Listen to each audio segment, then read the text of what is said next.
नमस्ते बच्चों। फिर से आपका स्वागत है मेघास हिंदी एकेडमी में। आज हम यहाँ पर देखेंगे एनसीईआरटी सिलेबस पाठ 11वां नीलकंठ कक्षा 7।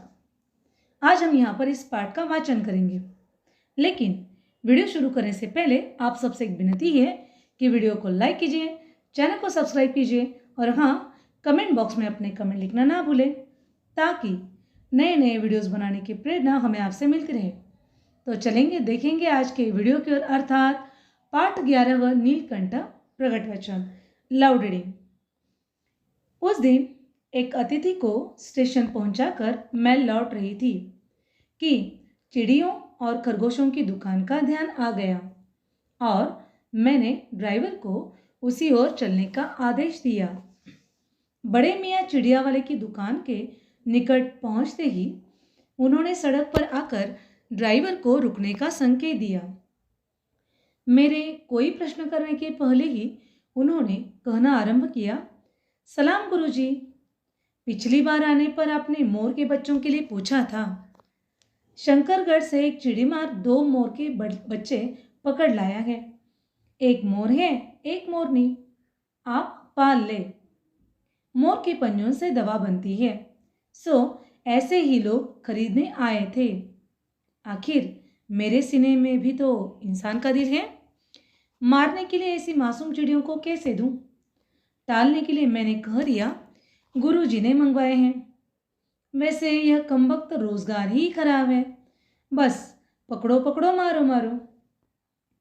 बड़े मियाँ के भाषण की तूफान मेल के लिए कोई निश्चित स्टेशन नहीं है। सुनने वाला थक कर जहाँ रोक दे, वही स्टेशन मान लिया जाता है। इस तथ्य से परिचित होने के कारण ही मैंने बीच में उन्हें रोककर पूछा, मोर के बच्चे हैं कहाँ? बड़े मियाँ के हाथ के संकेत का अनुसरण करते हुए मेरी दृष्टि एक तार के छोटे से पिंजरे तक पहुंची, जिसमें तीतरों के समान 2 बच्चे बैठे थे। पिंजरा इतना संकीर्ण था कि वे पक्षी शावक जाली के गोल फ्रेम में किसी जड़े चित्र जैसे लग रहे थे। मेरे निरीक्षण के साथ साथ बड़े मियाँ की भाषण मेल चली जा रही थी। ईमान कसम गुरुजी, चिड़ीमार ने मुझसे इस मोर के जोड़े के नकद 30 रुपये लिए हैं। 12 कहा। भाई जरा सोच तो, अभी इनमें मोर की कोई खासियत भी है कि तू इतनी बड़ी कीमत ही मांगने चला? पर वह मुंजी क्यों सुनने लगा? आपका ख्याल करके अश्ता पछता कर देना ही पड़ा। अब आप जो मुनासिब समझे।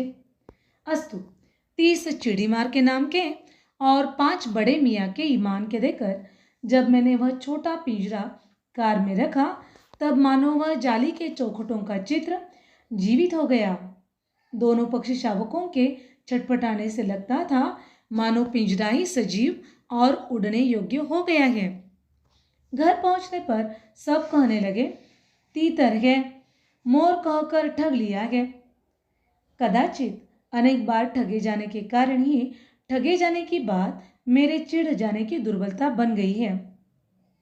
अप्रसन्न होकर मैंने कहा, मोर के क्या सुरकाब के पर लगे हैं? है तो पक्षी ही। चिढ़ा दिया कर जाने के कारण ही संभवतः उन दोनों पक्षियों के प्रति मेरे व्यवहार और यत्न में कुछ विशेषता आ गई। पहले अपने पढ़ने लिखने के कमरे में उनका पिंजरा रखकर उसका दरवाज़ा खुला। फिर 2 कटोरों में सत्तू की छोटी छोटी गोलियां और पानी रखा। वे दोनों चूहेदानी जैसे पिंजरे से निकलकर कमरे में मानो खो गए। कभी मेज के नीचे घुस गए, कभी अलमारी के पीछे। अंत में इस लुका छिपी से थक कर उन्होंने मेरे रद्दी कागजों की टोकरी को अपने नए बसेरे का गौरव प्रदान किया। 2-4 दिन वे इसी प्रकार दिन में इधर उधर गुप्तवास करते और रात में रद्दी की टोकरी में प्रकट होते रहे। फिर आश्वस्त हो जाने पर कभी मेरी मेज पर, कभी कुर्सी पर और कभी मेरे सिर पर अचानक आविर्भूत होने लगे। खिड़कियों में तो जाली लगी थी, पर दरवाज़ा मुझे निरंतर बंद रखना पड़ता था। खुला रहने पर चित्रा, मेरी बिल्ली, इन नवागंतुकों का पता लगा सकती थी और तब उसके शोध का क्या परिणाम होता, यह अनुमान करना कठिन नहीं है। वैसे वह चूहों पर भी आक्रमण नहीं करती, परंतु यहाँ तो दो सर्वथा अपरिचित पक्षियों की अनाधिकार चेष्टा का प्रश्न था। उसके लिए दरवाजा बंद रखें और ये दोनों अर्थात उसकी दृष्टि में ऐरे गहरे मेरी मेज को अपना सिंहासन बना ले, यह स्थिति चित्रा जैसी अभिमानिनी मारजारी के लिए असह्य ही कही जाएगी। जब मेरे कमरे का कायाकल्प चिड़िया खाने के रूप में होने लगा, तब मैंने बड़ी कठिनाई से दोनों चिड़ियों को पकड़कर जाली के बड़े घर में पहुंचाया, जो मेरे जीव जंतुओं का सामान्य निवास है। दोनों नवागंतुकों ने पहले से रहने वाले में वैसा ही कुतूहल जगाया जैसा नववधु के आगमन पर परिवार में स्वाभाविक है। लक्का कबूतर नाचना छोड़कर दौड़ पड़े और उनके चारों ओर घूम घूम कर गुटरगू की रागिनी अलापने लगे। बड़े खरगोश सभ्य सभासदों के समान क्रम से बैठकर गंभीर भाव से उनका निरीक्षण करने लगे। ऊन की गेंद के जैसे छोटे खरगोश उनके चारों ओर उछल कूद मचाने लगे। तोते मानो भलीभांति देखने के लिए एक आंख बंद करके उनका परीक्षण करने लगे। उस दिन मेरे चिड़ियाघर में मानो भूचाल आ गया। धीरे धीरे दोनों मोर के बच्चे बढ़ने लगे। उनका कायाकल्प वैसा ही क्रमशः और रंगमय था जैसा इल्ली से तितली का बनना। मोर के सिर की कलगी और सघन ऊंची तथा चमकीली हो गई। चोंच अधिक बंकिम और पैनी हो गई। गोल आंखों में इंद्रणी की नीलाभ द्युति झलकने लगी। लंबी नील हरित ग्रीवा की हर भंगिमा में धूप छाई तरंगे उठने गिरने लगी। दक्षिण वाम दोनों पंखों में सलेटी और सफेद आलेखन स्पष्ट होने लगे। पूंछ लंबी हुई और उसके पंखों पर चंद्रिकाओं के इंद्रधनुष्य रंग उद्दीप्त हो उठे। रंग रहित पैरों को गर्वीली गति ने एक नई गरिमा से रंजित कर दिया।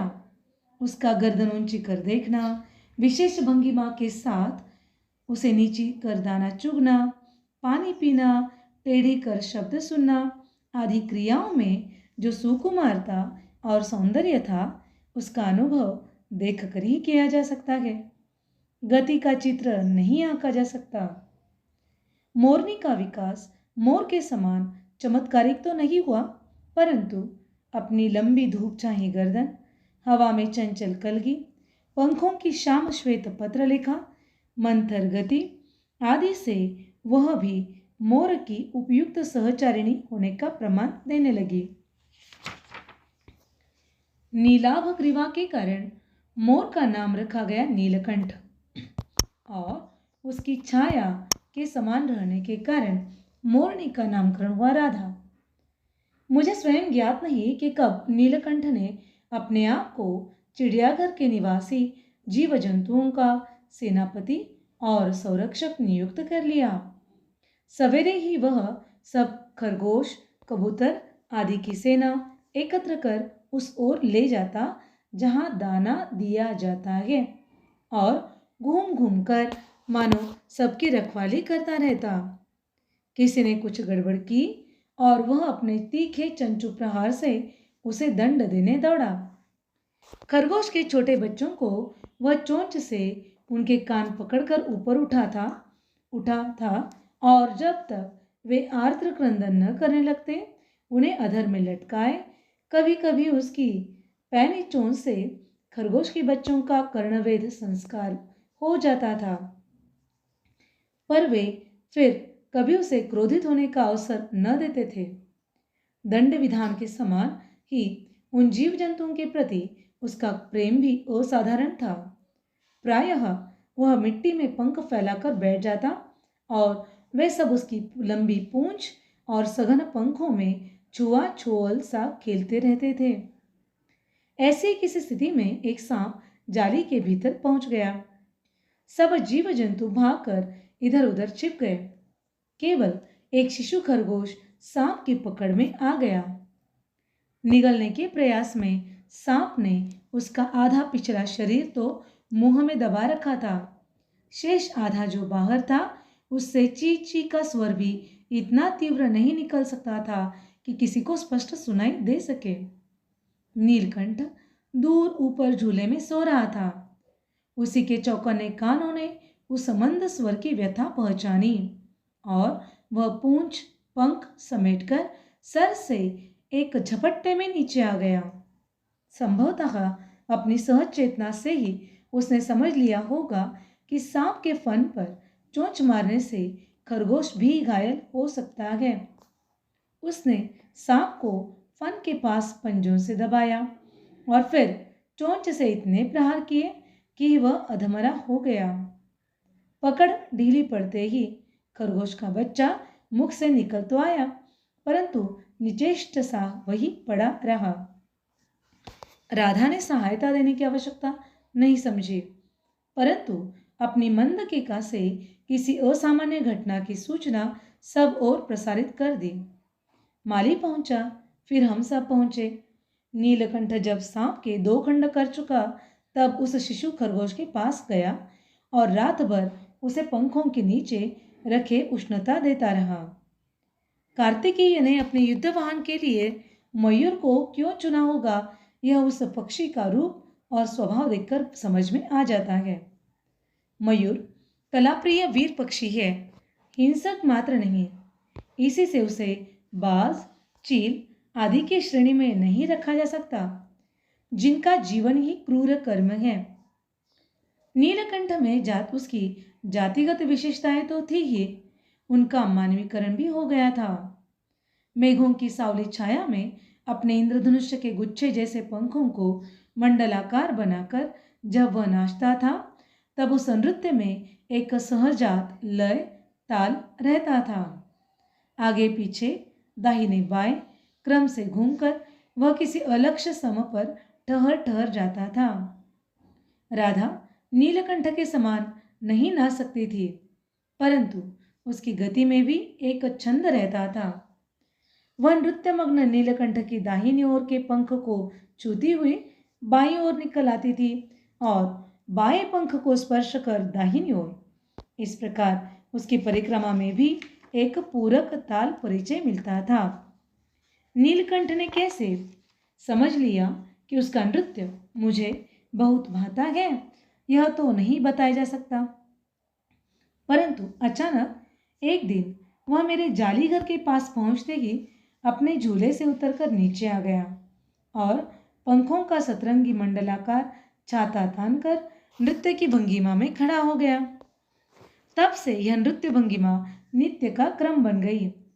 प्रायः मेरे साथ कोई न कोई विदेशी अतिथि भी पहुंच जाता था और नीलकंठ की मुद्रा को अपने प्रति सम्मानपूर्वक समझकर विस्मयाभिभूत हो उठता था। कई विदेशी महिलाओं ने उसे परफेक्ट जेंटलमैन की उपाधि दे डाली। जिस नुकीली पैनी चोंच से वह भयंकर विषधर को खंड खंड कर सकता था, उसी से मेरी हथेली पर रखे हुए भुने चने ऐसी कोमलता से हौले हौले उठाकर खाता था कि हंसी भी आती थी और विस्मय भी होता था। फलों के वृक्षों से अधिक उसे पुष्पित और पल्लवित वृक्ष भाते थे। वसंत में जब आम के वृक्ष सुनहली मंजरियों से लद जाते थे, अशोक नए लाल पल्लों से ढक जाता था, तब जाली घर में वह इतना अस्थिर हो उठता था कि उसे बाहर छोड़ देना पड़ता। नीलकंठ और राधा की सबसे प्रिय ऋतु तो वर्षा ही थी। मेघों के उमड़ घुमड़ाने से पहले ही वे हवा में उसकी सजल आहट पा लेते थे और तब उनकी मंद केका की गूंज अनुगूंज तीव्र से तीव्रतर होती हुई मानो बूंदों के उतरने के लिए सोपान पंक्ति बनने लगती थी।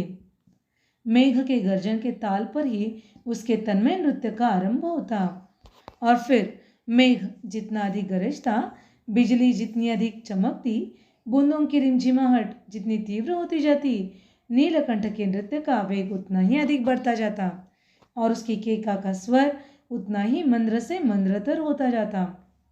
वर्षा के थम जाने पर वह दाहिने पंजे पर दाहिना पंख और बाएं पर बायां पंख फैलाकर सुखाता। कभी कभी वे दोनों एक दूसरे के पंखों से टपकने वाली बूंदों को चोंच से पी पी कर पंखों का गीलापन दूर करते रहते। इस आनंदोत्सव की रागिनी में बेमेल स्वर कैसे बज उठा, यह भी एक करुण कथा है।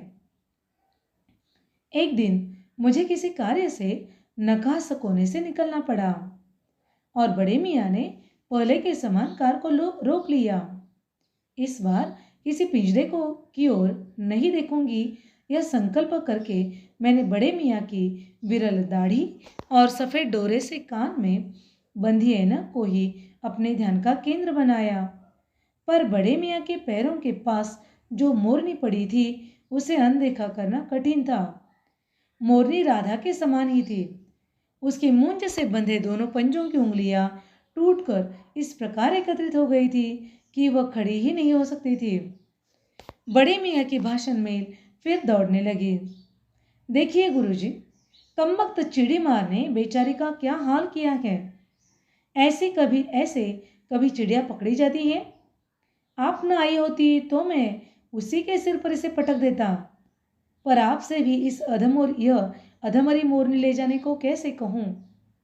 सारांश यह कि 7 रुपये देकर मैं उसे अगली सीट पर रखवा कर घर ले आई और फिर एक बार फिर मेरे पढ़ने लिखने का कमरा अस्पताल बना। पंजों की मरहम पट्टी और देखभाल करने पर वह महीने भर में अच्छी हो गई।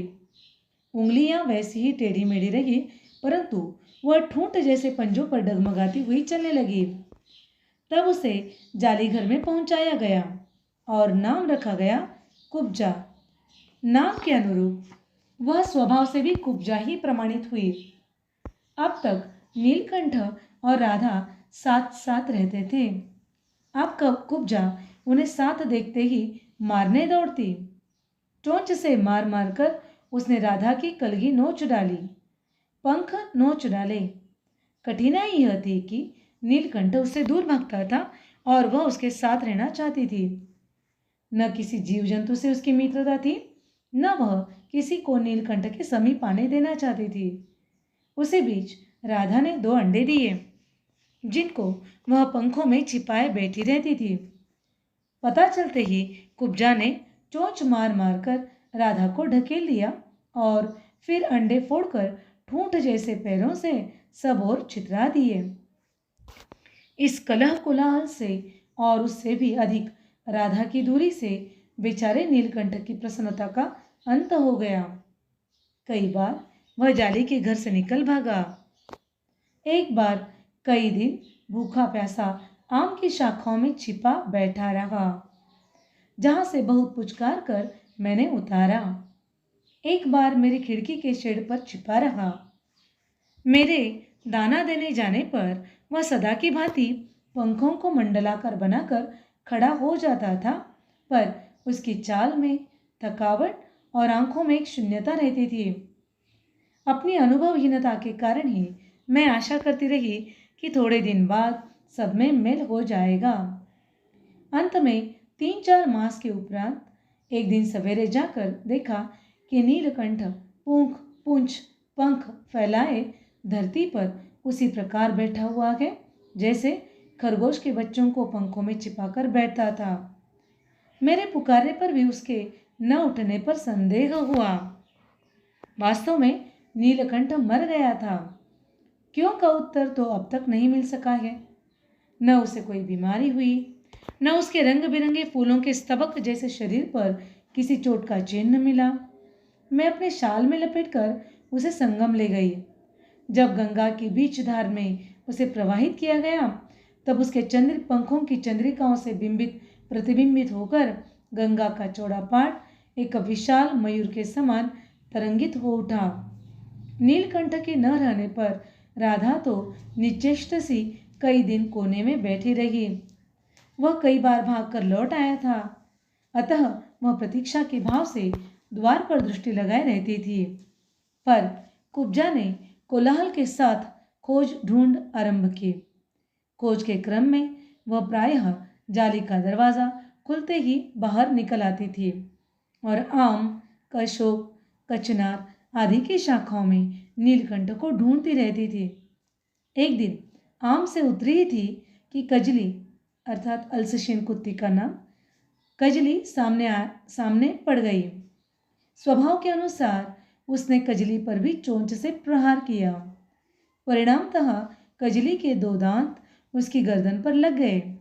इस बार उसका कलह, कोलाहल और द्वेष प्रेम भरा जीवन बचाया न जा सका। परंतु इन 3 पक्षियों ने मुझे पक्षी प्रकृति की विभिन्नता का जो परिचय दिया है वह मेरे लिए विशेष महत्व रखता है। राधा अब प्रतीक्षा में ही दुकेली है।